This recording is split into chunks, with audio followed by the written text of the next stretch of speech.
Merci, Monsieur le Président. Monsieur le Ministre, le Président de la République a pris des engagements extrêmement clairs en matière de préservation du budget de la Défense. Nous avons voté une loi de finances pour 2018 qui sanctuarise le budget de la Défense et nous avons voté ici une loi de programmation militaire ambitieuse qui augmente même les crédits de la Défense, ce qui n'était pas arrivé depuis près de 20 ans. Les indépendants ont salué cet effort. Hier, à l'Assemblée nationale, le projet de loi de finances rectificative a été déposé et il semble que les opérations extérieures et les opérations sentinelles sur notre territoire, qui devaient être prises en charge à hauteur de 50% par la solidarité interministérielle, ne seraient plus prises en charge que par le ministère de la Défense. Ça n'est pas ce que nous avons voté, ça n'est pas ce que nous avons soutenu, et ça n'est pas possible. Nous avons donc besoin d'éclaircissements sur ce point.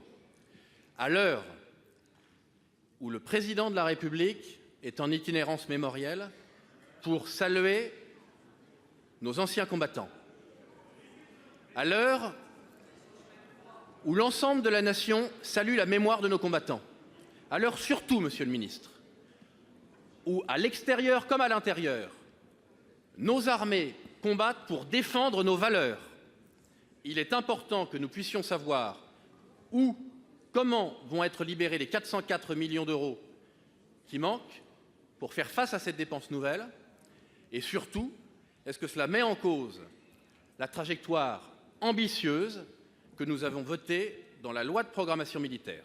Je vous remercie. La parole est à M. Olivier Dussopt, secrétaire d'État auprès du ministre de l'Action et des Comptes publics, pour 2 minutes.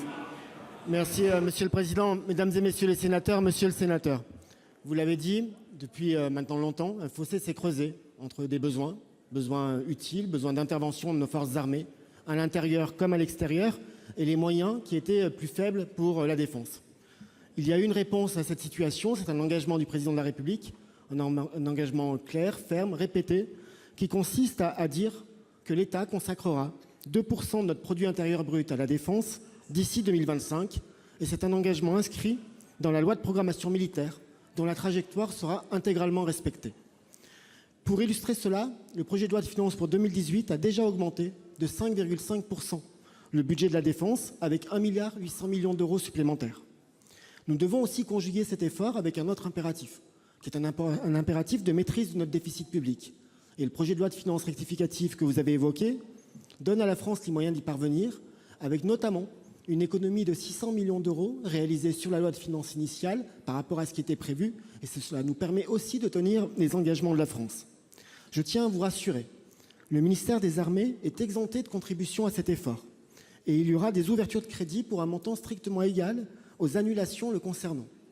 Dans le détail, les surcoûts, notamment liés aux OPEX, sont financés à 100% conformément aux besoins exprimés, soit 404 millions d'euros, vous l'avez rappelé dans votre question.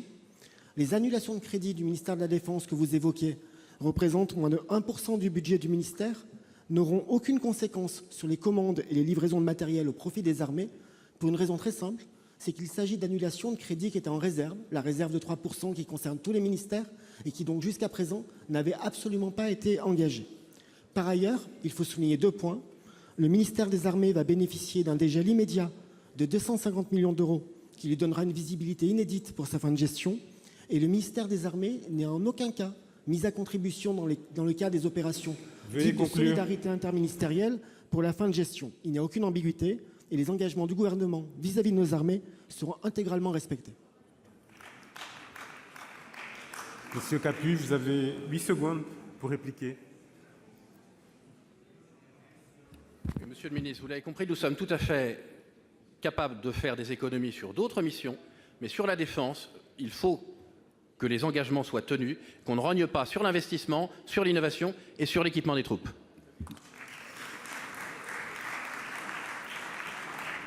La parole est à Monsieur Jean-François Husson pour le groupe Les Républicains et pour 2 minutes.